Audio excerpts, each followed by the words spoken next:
So we are ready to get started with our Parenting in a Pandemic webinar. I'd like to thank you all for joining this wellness webinar, Wellness Matters Talks about parenting in a pandemic. We all know that COVID-19 has thrown this entire world, the entire globe for a loop.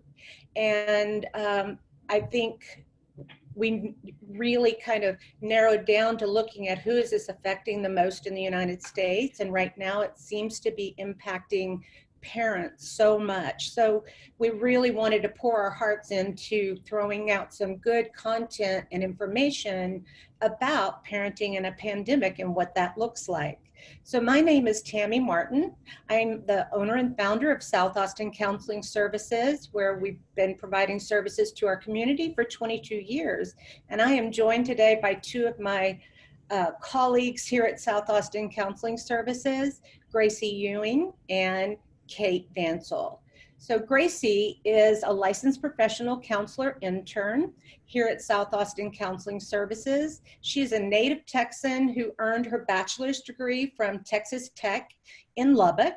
And then she courageously moved to Seattle and got her master's degree in community mental health counseling from Seattle University. Gracie works from a client-centered, family-focused, strength-based approach, and she specializes in trauma-informed care with adolescents, young adults, the families, and particularly focuses in areas such as grief and loss and managing very challenging life transitions. So welcome to Gracie. And our other panelist today is Catherine Vansel. Kate, is a native of North Carolina, where she got her bachelor's degree at the University of North Carolina. And luckily for us, she migrated down here toward Austin and graduated with a master's degree from the UT School of Social Work. Catherine specializes in working with teens, individuals, couples, and families from a lens of attachment therapy and theory. She has extensive experience working with young people in partial hospitalization programs, communities and schools, and also gratefully here at South Austin Counseling Services. So these are my wonderful co-presenters. I appreciate everything you guys have put together. And without any further ado, I'm going to hand it over to you. I just want to let y'all know ahead of time, if you have any questions, please feel free to use the chat function or the Q&A function, and at the end of our presentation, we will answer those questions for you. And I am going to share my screen with all of you now so you can see our presentation. If anyone has trouble with that, please let us know, and we'll try to troubleshoot for you. So welcome to our free educational webinar. This is going to be in reference to parenting in a pandemic. As Tammy introduced me, I'm Kate Vansel, LMSW, and I'm a counselor at South Austin Counseling Services. And I'm Gracie Ewing. I am an LPC intern also at South Austin Counseling Services. And we're really excited to have you all here with us today, and we're going to have a little bit of an introduction of what to expect moving forward as we move through our presentation. So what to expect is we are going to discuss how stress and grief might be impacting you, particularly as a parent in the pandemic, and how all these new roles that you've taken on might be adding new stress to your life. And when we have that stress, how we can utilize tools and resources to cope immediately and also cope in the future. We will identify ways to speak to children about the coronavirus and identify helpful tools to make that conversation a little bit easier and feel a little bit safer. Additionally, once we've provided tools and resources for coping with their current stress, we're going to offer options for how therapy might be helpful in order to maintain our stress levels over time. So in order to talk about stress and how stress might be showing up for you in the pandemic right now, we wanted to do a little bit of background on how our nervous system works. And so our nervous system is made up of two parts. there is the sympathetic nervous system and the parasympathetic nervous system. And the sympathetic is our fight or flight, which is a term you may have heard before. And essentially, this is when we are alerted to danger. Our sympathetic nervous system lets us know that we either need to engage and somehow get rid of that danger, or that we need to flee and get away from the danger. And so our nervous system is reading the pandemic as a danger in our environment and something that we have to engage with, either to make it go away or to escape from. With the parasympathetic nervous system, this is known as rest or digest. And so this is once we have either escaped the danger or made the danger go away, we are able to return to our baseline and feel calm and safe again. If we didn't have the parasympathetic nervous system, then we would constantly be hypervigilant and in this stress mode and constantly looking for danger all the time and would be very, very anxious constantly. And so we really need the parasympathetic in order for us to regulate again and feel safe once we've gotten rid of that danger. What's happening right now is because the pandemic is viewed as a danger in our environment and our nervous system is reading it that way, but we can't entirely escape it and we can't necessarily fight it, then we are having our sympathetic nervous system stay online. So that fight and flight is staying online. And our parasympathetic is coming online, trying to calm us down and using that rest and digest and trying to make us feel safe again. What happens is that our nervous system goes into overdrive. So we can use this metaphor of a car. It would be the same idea of hitting the gas, so our fight or flight, and pumping the brakes, our rest and digest, at the same time. And you can imagine when you do it in a car, you might spin out a little bit. And so what that might look like for you personally is maybe over functioning, so trying to do all the things at once, maybe feeling like you're moving through your day-to-day without being really aware of what's happening or what's going on, and kind of just going through the motions and being on autopilot. You might notice more irritability, less sleep, feeling increased amounts of stress. All of those things might be a sign that your nervous system is currently in overdrive, so trying to fight off the danger and calm down at the same time. So that feeling of feeling stuck. Fortunately for us, when we do feel stress and are not sure what to do about it, our nervous system is highly adaptable. So we have actually a lot of tools and resources to essentially retrain our nervous system and make ourselves feel calm again. And so when it's kind of going haywire and we have both sympathetic and parasympathetic online at once, what we have to do is use that higher functioning part of our brain to help calm it down and use different coping skills to realign and help us feel safe again. So when we continue to feel stressed, because the source of stress isn't changing, we will continue to feel this anxiety day to day. And in order to manage that and change that, we have to explore ways to adapt. And fortunately, we are highly adaptable and have a lot of ways to adapt. And then in return, teach our nervous system how to feel calm again. Before doing that, we do have to get into a place where we have calmed down and understood what our new normal looks like. And so part of that process is allowing ourselves to go through our grief process and grieve some of that normalcy that we have lost and find meaning in the new normal that we have. And so Gracie's going to talk a little bit about that and how we can move through those stages safely. Right, so you may have noticed that you're feeling somewhat off these last few months, and that discomfort you're feeling is grief.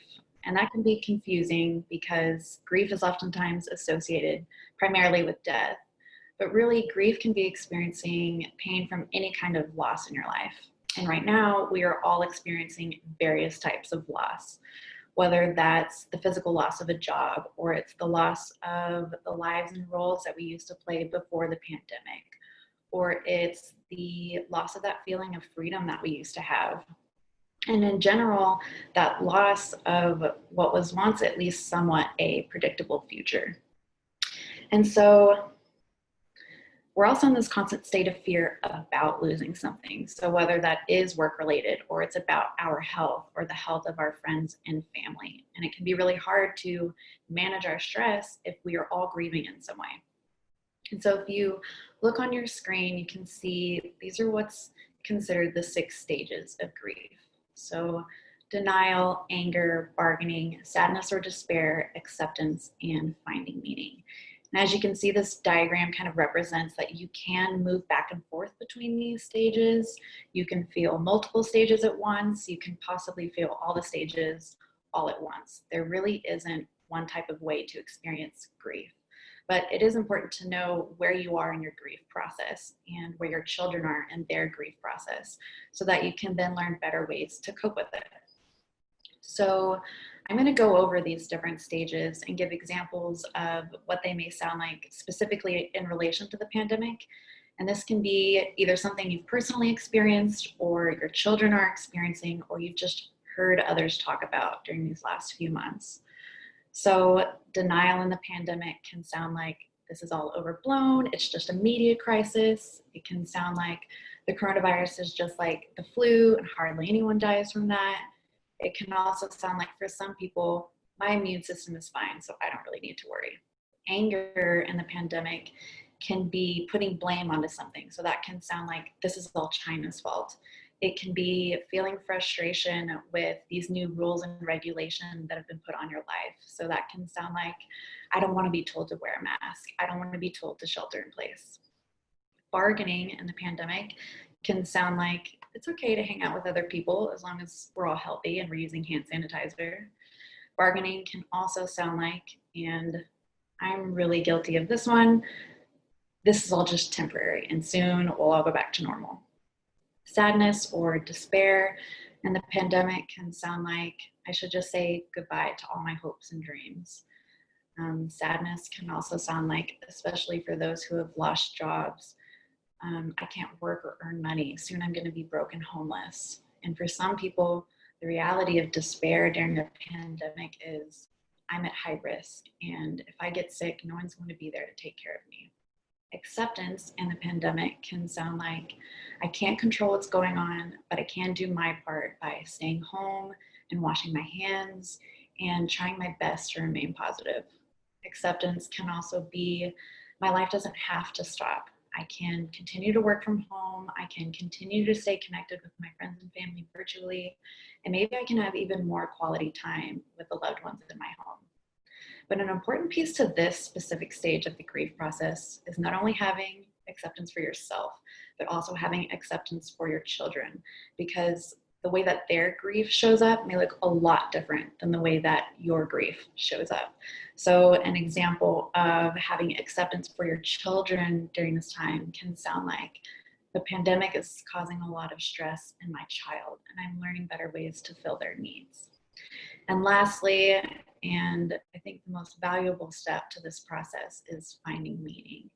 And this can look different from person to person and family to family, but I think we're also finding a lot of commonalities with this. And so this can be on a smaller level, so like focusing on our little joys and gratitude of our day-to-day lives. It can also look like, and I'm sure most of you have heard this, we've been given the gift of time, and now we can engage in some activities that we never had time for before. And then on a broader level, I think a way that we're experiencing meaning through this pandemic is realizing that maybe we took for granted those social aspects of life before COVID hit us. And maybe moving forward, we can appreciate one another's time and presence a little bit more. So again, this process is not linear. It's a continuous cycle that we work through. And what matters most is how we choose to cope with it. And so you may be asking yourself, how am I coping with my grief? How is my child coping with their grief? And how can we process this and move forward and navigate a new lifestyle? So Kate is going to go over what coping can look like during this time.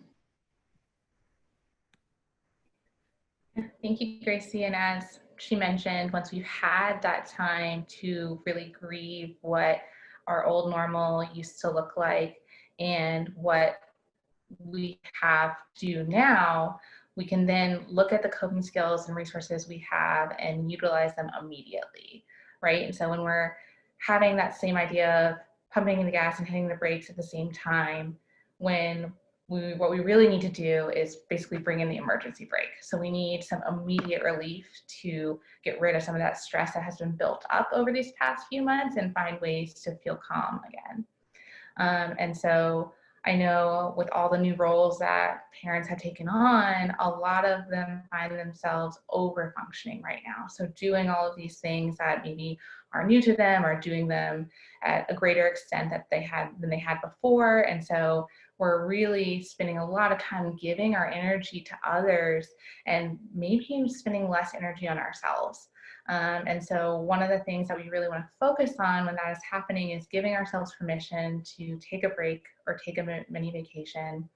And this can be really simple. It doesn't have to be a whole extravagant thing. It can be as simple as taking a 30-minute walk for a break, or having a weekend with your family on a beach vacation, things like that, things that are safe and things that are accessible. So doing things that reinstill a sense of normalcy prior to the pandemic, and B, give yourself an opportunity to learn how to relax and feel calm again. And that's really what our nervous system needs in this moment, is it for us to teach it how to feel safe and calm. And so taking that break or taking a vacation is really going to help your nervous system readjust and realign to relieve some of that stress immediately, because it's then basically allowing that opportunity for you to take a step back and to have a deep breath and really realign yourself with what's in the present and what's happening in the moment. And then once you've had that kind of break and that time to slow down and pause, trying to find ways to do things in your day-to-day that are going to help you feel calmer overall. This idea that Gracie brought up of finding meaning in our grief process, I think is really important. And I want to bring it back into the ways that we can cope immediately. So doing activities that bring you joy, or activities that are valuable or meaningful to you, are really, really important, because they help us feel fulfilled day to day. So whether that be doing something creative or doing something relaxing or exciting, those can be ways that we have those instances of joy in our day to day and increase our range of emotion. So instead of feeling stressed or irritable, replacing some of those moments with that sense of joy, again, teaches our nervous system that we can have capacity to feel things outside of stress. And so doing things that are either things you did prior to the pandemic but have felt like you've lost time for, or finding new things that are going to bring you joy or make you feel fulfilled in the moment, will help you reinstate those different emotions that we feel like maybe we're missing a little bit of right now. And then once you have kind of gotten your routine down with the break in the activities, finding ways to outsource our roles. And so what I mean by this is, you may notice that suddenly you're a teacher, a tutor, a babysitter, a cook. You're taking on these new roles that maybe you have had before, or maybe they're brand new. But either way, we're having all of them, and we're still having to be a parent and a coworker and a partner and an adult. And when we have all these roles taken on, it's of course going to add so much more stress to our lives. And so finding one role that is adding that extra amount of your stress to your life, and then finding a way to outsource it. So maybe something as simple as ordering out dinner for that one night, or relying on a trusted family member to babysit for a weekend. Things like that that are going to help you outsource some of these extra roles that you've taken on, and allow you to have more space to do things that you need for self-care and that you need to feel kind of stable and safe again. This is going to really help us make sure that we are prioritizing ourselves and then have extra energy to move throughout our day. And then lastly, recognizing your strengths and others. And I mean this so seriously. I think we are often our harshest critics, and we often kind of beat ourselves up about the things that we feel like we're not doing and things that we could be doing better. But I really want to focus on the ways that we are resilient right now. This idea that you are a parent, you are still working, you are being a teacher and a cook and a chef and all these things. that is such a huge sign of resiliency. So name that for yourself. What are the ways that you're showing up for your family right now? What are the ways that you're excelling at your job? What are the ways that you're taking care of yourself? Those are strengths, and it really helps us reinforce in ourselves that we are powerful and we are resilient, and it relieves some of that stress about feeling stress of what we can't control. And at the same time, taking time to name that for others as well. So your family and partner and kids, all of them naming what they're doing well. So telling your kids, I'm really proud of how you're handling this right now, or I'm impressed in the way that you can do things on your own. That's gonna have them feel a greater sense of accomplishment, and then encourage them to be more autonomous and feel calmer, and might help manage some of the stress that your overall family feels. So once we've had kind of the opportunity to cope immediately, we can then plan for how we can maintain our stress in the future. So coping for the future, one thing we love to say as therapists is boundaries, boundaries, boundaries. And really all this means is that we're setting boundaries to maintain our sense of self and have expectations for others. Another way of looking at this is basically creating structure. So this means making either new routines and keeping some of the old ones as a way to help us feel that sense of stability. I'm sure you've heard a lot about how important it is to kind of keep some of your old routines of getting up at the same time, getting dressed for work, working the same hours, and having dinner at the same time with your family. And all of that is really important for us to feel that sense of normalcy and move through that grief process and find coping skills.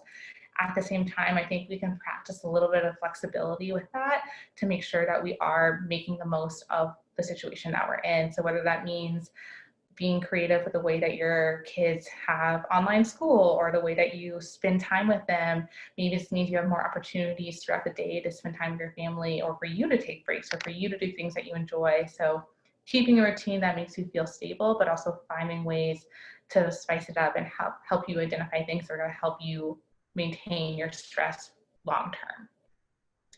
Within that, having accountability and being forgiving. And what I mean by this is this idea that we need to hold ourselves and others accountable to making and keeping these routines to ensure that we're able to have that long-term consistency. And so asking your kids to be responsible for what they're doing during their school time or doing during their free time, asking your partner to help out with that structure, asking coworkers to be dependable and consistent, even if we're all working from home. So having that accountability within yourself and with others.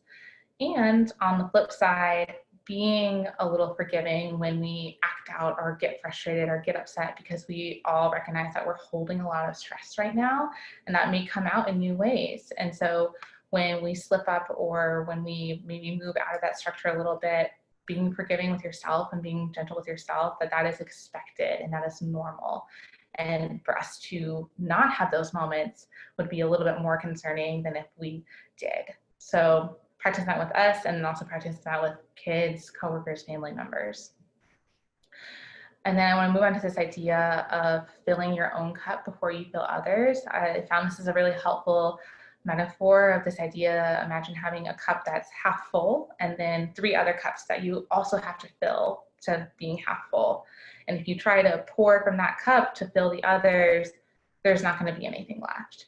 And so as we've talked a lot about how parents are really giving and giving and giving right now and trying to do all of the things and all the roles that they have taken on, a lot of times we give and give and give and don't replenish. And so I think it's really important to take a step back sometimes and really focus on how we can refill ourselves. And this can look like self-care. And I think the internet and media has made self-care out to be, binging Netflix, which is totally appropriate sometimes. And also we can be really intentional with it. So it can be looking like exercising and eating well and connecting with people outside of your family and doing those activities that you enjoy, that give you meaning. This is going to replenish our cup and have us be able to give more energy when it's really needed. And then finally, what's in my control? And I'm super, super guilty of this one, of thinking that if I can just have the answers to everything and control everything, then I will feel better, I will feel safer, and I won't feel anxious. And then there's been this great quote circulating right now is like, we never really had control, all we really had is anxiety. And I had to check myself a little bit on this idea of like, I want control because I think it's going to make me feel better, but really I end up wasting all of this energy to try to feel safe and about things that I can't actually control. And so thinking about what can I control in the next hour and the next day and the next week, what is in my control right now, so I can control the hours that I spend with my kids and what we're doing in those hours. I can control what time I go to work and what I do during work. I can control what I have for dinner. Those are things that I can control. What I can't control is when the pandemic is going to end, how people are going to respond to me based on my stress, when my kids might act out, when someone might get upset with me. Those are things that I can't control, and spending my time trying to control them is going to deplenish me. And so really prioritizing what I'm able to do in the moment has helped me readjust and realign to how we can feel calm in the moment, and then not spend all this time trying to stress about the future and manage that. And so you might notice that your kids are also feeling a lot of stress right now. And so Gracie is going to talk a little bit about how we can provide some tools for them and help them feel safe in the moment, and talk to them about coronavirus.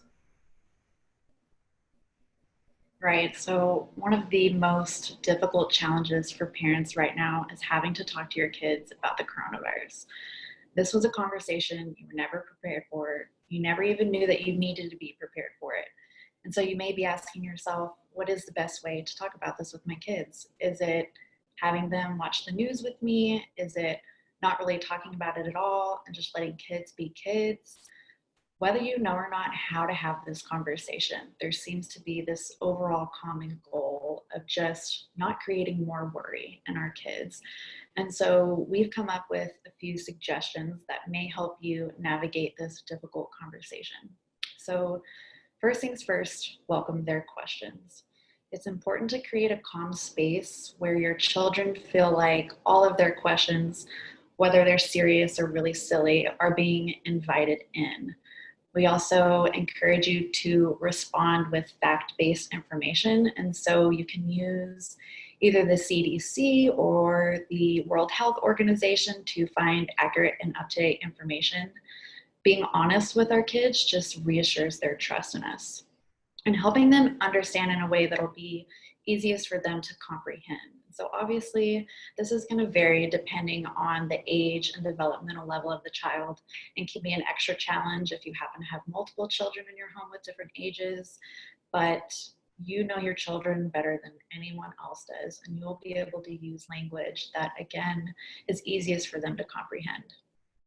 As therapists, we're really big on finding positives even during hardships. And one of the big positives right now is realizing that there are people out there who are helping. So reiterating that back to your children, that there are people who are out there who are working really hard to keep us safe.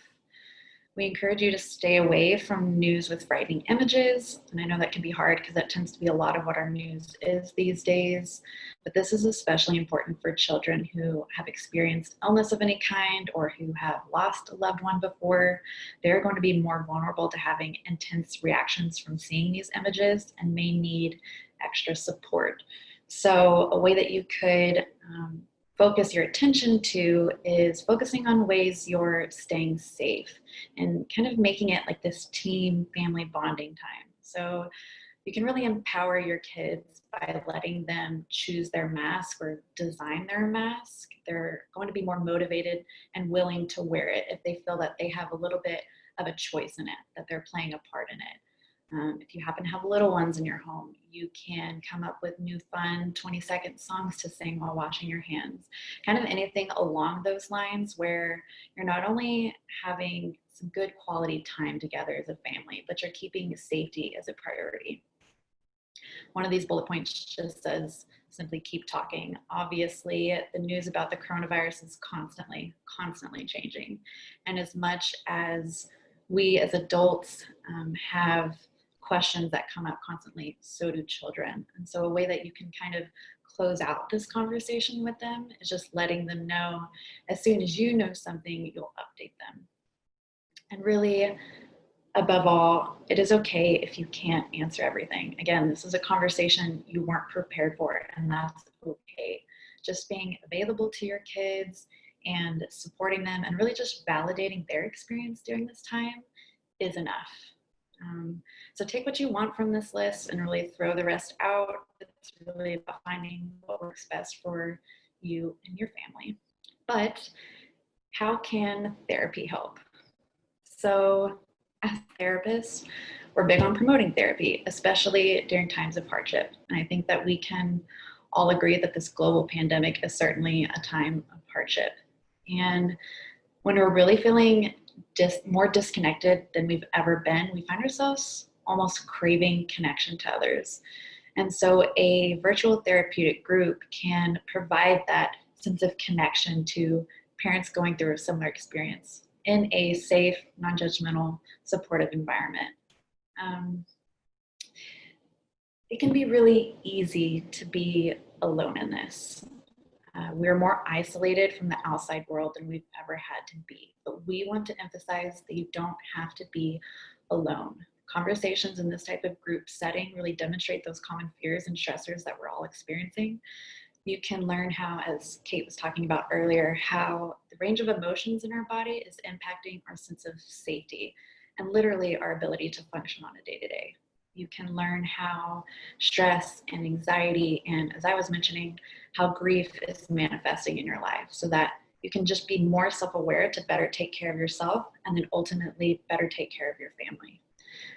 And really just by listening to other people's stories and sharing your own experiences, you can let go of some of that stress we're holding on to and generally live a less anxious daily life.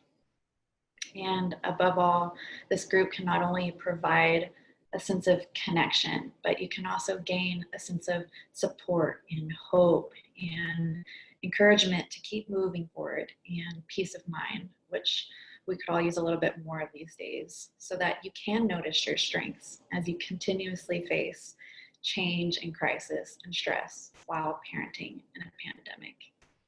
If you are seeking more support, because Kate and I are really passionate about this, we've actually developed our own parent support group.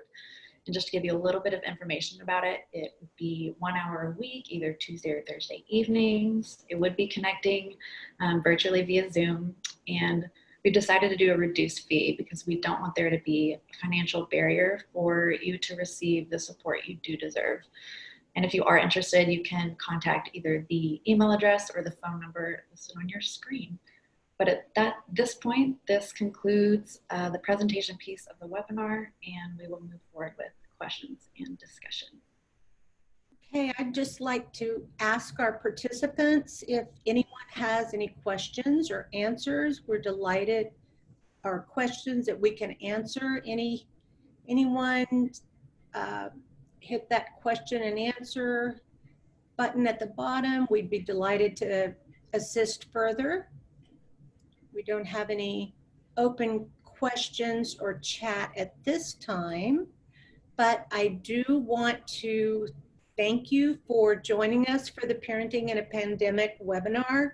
We really do feel passionate about this because we've all been so impacted by the virus that we just want to do something for our community and offer this opportunity. So if any of you are interested in a virtual parent support group, please do call 512-280-5315, or you can email info@southaustincounselingservices.com and speak to our assistant, who will set you up with a very brief 10 to 15 minute screening session with Kate or Gracie. And that way we can see if this might be something that would meet your needs and fill some part of something that you are needing right now in terms of giving you the support that you need to go forward and successfully parent during this pandemic. It's been a wild ride, and I think we'd all agree with that, but we're trying to make the ride a little more smoothly by not putting the gas pedal down and the parking brake down, or the brake down, and pumping those at the same time. I do have a comment here. Thank you for this. Good to know. I'm not too far off track, but I definitely need the reminders and guidelines. Thank you so much for commenting there, and we do appreciate it. If there's anything we can do in the future, don't hesitate to let us know. Okay, any other comments, questions? If not, Gracie and Kate, do you have any final words, or are we about done? Just want to say thank you for joining. I hope you found it useful, and we would love to see anyone at the parent support group if that's something that feels helpful. And I hope everyone is staying safe and doing the best they can right now. Great. Thank you guys for joining, and we look forward to assisting you in future wellness webinars. And we're going to conclude this webinar right now. But again, once again, there is one question. Hang on. Oh, no, it's a comment. Thank you. Somebody said it was a good webinar, a good presentation. So Gracie and Kate, thank you so much for all you've done to put this together. And we're looking forward to continuing to serve our community together. Okay? Thank you. All right. Thanks all. We appreciate you joining.